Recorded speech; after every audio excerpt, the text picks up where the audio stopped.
Process of wage determination.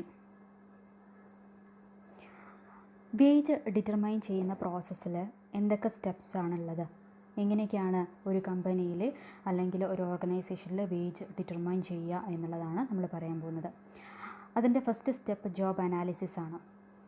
Okay, job analysis എന്ന് പറയുന്നത് ആദ്യം നമ്മൾ ഏത് പർട്ടിക്കുലർ ജോബിനാണോ വേജസ് കൊടുക്കാൻ ഉദ്ദേശിക്കുന്നത് ആ ജോബിനെ കുറിച്ചിട്ടുള്ള ഡീറ്റെയിൽഡ് അനാലിസിസ്, ജോബ് അനാലിസിസിനെ കുറിച്ച് നമ്മൾ പഠിച്ചിട്ടുണ്ട്. അത് അനലൈസ് ചെയ്യുക. അതിൽ ജോബ് ഡിസ്ക്രിപ്ഷനും ജോബ് സ്പെസിഫിക്കേഷനും എല്ലാം പ്രിപ്പയർ ചെയ്യുന്നുണ്ട്. അതിൻ്റെ ബേസിൽ നമ്മൾ പിന്നെ വേജ് ഡിറ്റർമിനേഷൻ നടത്താനുള്ള സ്റ്റെപ്സ് ആരംഭിക്കുകയാണ് ചെയ്യുന്നത്. The next step job evaluation. Job evaluation എന്ന് പറയുമ്പോൾ നമ്മൾ ഓരോ ജോബും മറ്റുള്ള ജോബുമായിട്ട് കമ്പയർ ചെയ്യുമ്പോൾ എത്രത്തോളം വാല്യുബിൾ ആണ് അല്ലെങ്കിൽ വർത്ത്ഫുൾ ആണ് എന്ന് നോക്കുന്നതാണ് ജോബ് ഇവാലുവേഷൻ. അതും നമ്മൾ കണ്ടിട്ടുണ്ട്. ജോബ് ഇവാലുവേഷൻ എന്താണെന്നുള്ളത്, the relative value or worth of all jobs are determined through job evaluation. Okay, so job evaluation ചെയ്യുക എന്നുള്ളതാണ് നെക്സ്റ്റ് സ്റ്റേജ്.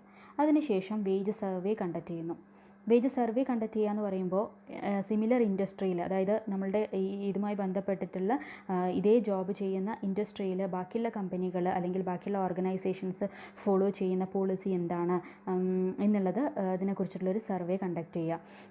ഓക്കെ, അപ്പോൾ അവർക്ക് കൊടുക്കുന്ന ഫ്രിഞ്ച് ബെനിഫിറ്റ്സ് അല്ലെങ്കിൽ അഡീഷണൽ ബെനിഫിറ്റ്സ്, റിക്രൂട്ട്മെൻറ്റ് പോളിസി എങ്ങനെയാണ്, അതൊക്കെ കൺസിഡർ ചെയ്യാം. ഓക്കെ, അതൊക്കെ കൺസിഡർ ചെയ്തതിന് ശേഷം ആ ഒരു സർവേ, വേജ് സർവേ കണ്ടക്ട് ചെയ്യാം. അതിനുശേഷം പ്രൈസിങ് ജോബ് സ്ട്രക്ചർ. ഈ ഇവാലുവേഷന് ശേഷം ഓരോ ജോബിൻ്റെ വാല്യൂ, അതായത് അതിന് നമ്മൾ കൊടുക്കേണ്ട വില എത്രയാണെന്നുള്ളത് ഡിറ്റർമൈൻ ചെയ്യാം. അപ്പോൾ ഓരോ ജോബ് ആ ജോബ് ചെയ്യുന്ന ആ ജോബിൻ്റെ സീരിയസ്നെസ് അല്ലെങ്കിൽ അതിൻ്റെ ഒരു പ്രാധാന്യം ബിസിനസ്സിൽ എത്രത്തോളം ഉണ്ട് അതിനെയൊക്കെ ഡിപ്പെൻഡ് ചെയ്തിരിക്കും അതിന് നമ്മൾ കൊടുക്കുന്ന പിന്നെ റേറ്റ്. Okay, price. അപ്പോൾ പ്രൈസിങ് ജോബ് സ്ട്രക്ചർ എന്നുള്ളതാണ് നെക്സ്റ്റ് സ്റ്റെപ്പ്. ഓക്കെ, അതിനുശേഷം നമ്മൾ വേജ് സ്ട്രക്ചർ ഡെവലപ്പ് ചെയ്യുന്നു. വേജ് സ്ട്രക്ചർ ഡെവലപ്പ് ചെയ്യുക എന്ന് പറയുമ്പോൾ കൃത്യമായിട്ടുള്ള ഒരു പ്ലാനിങ്, അതായത് അതിന് വേജ് റിലേറ്റഡ് ലെജിസ്ലേഷൻ, അതിനായിട്ട് ബന്ധപ്പെട്ടിട്ടുള്ള റൂൾസ് ആൻഡ് റെഗുലേഷൻസ് ഫ്രെയിം ചെയ്യുക. ഇപ്പോഴുള്ള വേജ് റേറ്റ് എന്താണെന്നുള്ളത് തീരുമാനിക്കുക.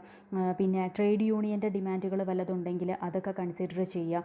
സപ്ലൈ ഡിമാൻഡ് കണ്ടീഷൻ എന്താണെന്നുള്ളത് നോക്കുക. നമ്മളുടെ കമ്പനിക്ക് എത്രത്തോളം അത് കൊടുക്കാനുള്ള കപ്പാസിറ്റി ഉണ്ട്, എബിലിറ്റി ടു പേ എത്രയാണെന്നുള്ളത് നോക്കുക. പിന്നെ പ്രൊഡക്ടിവിറ്റി, കോസ്റ്റ് ഓഫ് ലിവിങ്, ഇതൊക്കെ കൺസിഡർ ചെയ്തുകൊണ്ട് ഒരു കൃത്യമായിട്ടുള്ള വേജ് സ്ട്രക്ചർ ഡെവലപ്പ് ചെയ്യുക. ഓക്കെ, ഈ വേജ് സ്ട്രക്ചർ ഡെവലപ്പ് ചെയ്തതിന് ശേഷമാണ് നമ്മൾ ഏത് മെത്തേഡിലുള്ള വേജ് പേയ്മെൻ്റ് ആണ്. അപ്പോൾ നമ്മൾ time rate system, piece rate system കണ്ടു. അപ്പോൾ ഇതിൽ ഏത് മെത്തേഡാണ് നമുക്ക് സ്യൂട്ടബിൾ ആകുന്നത് എന്നുള്ളത് തീരുമാനിക്കുക. ഓക്കെ, അതിനുശേഷം wage administration rule. Wage administration rule എന്ന് പറയുന്നത് ഇതിനായിട്ട് ബന്ധപ്പെട്ടിട്ടുള്ള നമ്മൾ എത്രത്തോളം ഇൻക്രിമെൻസുകൾ കൊടുക്കുന്നുണ്ട്, എത്രത്തോളം പ്രൊമോഷൻ റൂൾസ് എന്താണ് എന്നുള്ളതൊക്കെ തീരുമാനിക്കാം. Okay, then last one evaluation of wage and salary administration. ഇതൊക്കെ നമ്മൾ ചെയ്തതിന് ശേഷം ഇതുമായി ബന്ധപ്പെട്ടിട്ടുള്ള പിന്നെ പ്രിൻസിപ്പിൾസ്, പോളിസീസ്, അതൊക്കെ എന്തൊക്കെയാണെന്നുള്ളത് ഇവാലുവേറ്റ് ചെയ്യുക. സോ ഇതൊക്കെയാണ് വേജ് ഡിറ്റർമിനേഷനുമായി ബന്ധപ്പെട്ടിട്ടുള്ള പ്രോസസ്സ് അല്ലെങ്കിൽ സ്റ്റെപ്സ് എന്ന് പറയുന്നത്. Okay, next, need for sound wage policy. ഒരു നല്ല വേജ് പോളിസി, അതിൻ്റെ ആവശ്യകത എന്തൊക്കെയാണ്? It should B linked with productivity. അതായത് പ്രൊഡക്ടിവിറ്റിയുമായിട്ട് വർക്കറുടെ പ്രൊഡക്ടിവിറ്റി എത്രത്തോളം ഉണ്ട് അതിനായിട്ട് കണക്റ്റഡ് ആയിരിക്കണം വേജ് പോളിസി. സോ അത് കൺസിഡർ ചെയ്യാതെ ഒരു വേജ് പോളിസി ഫോം ചെയ്യരുത്. സോ പ്രൊഡക്ടിവിറ്റി ഇംപ്രൂവ് ചെയ്യാൻ വേണ്ടിയിട്ടായിരിക്കണം നമ്മൾ പ്രൊവൈഡ് ചെയ്യുന്ന വേജ് പോളിസി അല്ലെങ്കിൽ വേജ് സ്ട്രക്ചർ ഹെൽപ്പ് ചെയ്യേണ്ടത്. Then it should be related with job requirements. ഓരോ ജോബ് റിക്വയർമെൻറ്റ്സിനും ഓരോ ജോബിനും അതിൻ്റേതായിട്ടുള്ള പ്രത്യേകതകളുണ്ടായിരിക്കും. അതായത് അതിൻ്റെ സ്പെഷ്യലൈസ്ഡ് ആയിട്ട് സ്കില്ല് ആവശ്യമുണ്ടായിരിക്കും. Length of service, working condition, അതൊക്കെ ഓരോ ജോബിനും പ്രത്യേക തരത്തിലായിരിക്കും ഉണ്ടാവുക. അപ്പോൾ വേജ് പോളിസി നമ്മൾ ഫ്രെയിം ചെയ്യുന്ന സമയത്ത് ഇതെല്ലാം കൺസിഡർ ചെയ്യണം. Then lower cost of production. A good wage policy must help to increase productivity. അതുകൊണ്ട് തന്നെ it will reduce the cost of production.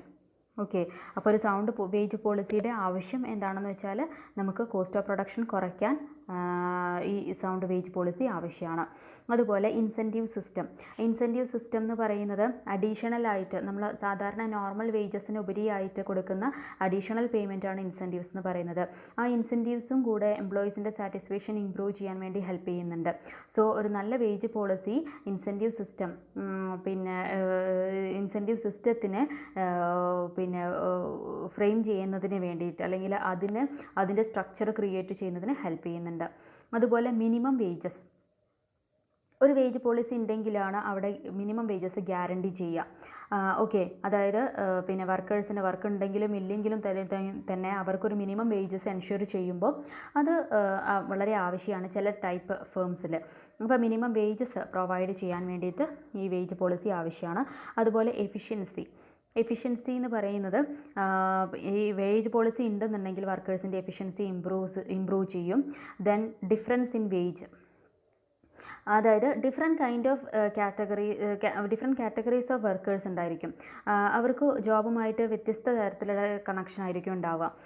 അതായത് ചില ആളുകൾ അവരുടെ ആ ജോബിൻ്റെ ഒരു പർട്ടിക്കുലർ ഏരിയയിലായിരിക്കും ഫോക്കസ് ചെയ്യുന്നുണ്ടാവുക, എന്നാൽ ചില ആളുകൾ വേറെ ഏരിയയിലായിരിക്കും. അപ്പോൾ അതിനനുസരിച്ച് വേജസിലും വ്യത്യാസം ഉണ്ടായിരിക്കും. സോ അവർ ചെയ്യുന്ന ജോബിനനുസരിച്ചിട്ട് ജോബിൻ്റെ ആ ഒരു വർത്തിനനുസരിച്ചിട്ടായിരിക്കും അവർക്ക് പ്രൊവൈഡ് ചെയ്യുന്നത് വേജസ് എന്ന് എൻഷുർ ചെയ്യുന്നതിന് നല്ലൊരു വേജ് പോളിസി ആവശ്യമാണ്. Then next flexibility, wage policy അല്ലെങ്കിൽ വേജ് പ്ലാൻ എന്ന് പറയുന്നത് ഫ്ലെക്സിബിൾ ആയിരിക്കണം. Then good relation with trade union, ഒരു വേജ് പോളിസി ഉണ്ടാക്കുമ്പോൾ ട്രേഡ് യൂണിയൻ്റെ പെർമിഷനും കൂടെ കിട്ടണം. അതായത് ട്രേഡ് യൂണിയനും മാനേജ്മെൻറ്റും തമ്മിൽ നല്ലൊരു റിലേഷൻഷിപ്പിലായിരിക്കണം. അതുപോലെ വേജ് പോളിസി ക്രിയേറ്റ് ചെയ്യുമ്പോൾ പ്രത്യേകം ശ്രദ്ധിക്കേണ്ടത് അതിലൂടെ ലേബർ ടേൺ ഓവർ കുറയ്ക്കാൻ സാധിക്കണം. Okay, then it also helps to attract good and efficient employees. അതുപോലെ എംപ്ലോയീസിൻ്റെ കോസ്റ്റ് ഓഫ് ലിവിങ് ഇംപ്രൂവ് ചെയ്യുവാനും വേജ് പോളിസി ഹെൽപ്പ് ചെയ്യണം. ഓക്കെ, അപ്പോൾ ചുരുക്കി പറഞ്ഞിട്ടുണ്ടെങ്കിൽ ഒരു നല്ല സൗണ്ട് വേജ് പോളിസിക്ക് കുറേ ഒബ്ജക്റ്റീവ്സ് ഉണ്ട്. എന്തൊക്കെയാണെന്ന് വെച്ചാൽ എംപ്ലോയീസിനെ അട്രാക്റ്റ് ചെയ്യാനും എംപ്ലോയിയുടെ ജോബിൻ്റെ കണ്ടൻസിനനുസരിച്ച് അല്ലെങ്കിൽ വർത്തിനനുസരിച്ച് റിവാർഡ് പ്രൊവൈഡ് ചെയ്യുവാനും പിന്നെ ഇക്വറ്റബിൾ ആയിട്ട് ഡിസ്ട്രിബ്യൂട്ട് ചെയ്യുവാനും ഒക്കെ ഈ വേജ് പോളിസി ഹെൽപ്പ് ചെയ്യുന്നുണ്ട്. സോ അതിനാണ് ഒരു ഓർഗനൈസേഷനിൽ വേജ് പോളിസിയുടെ ആവശ്യം.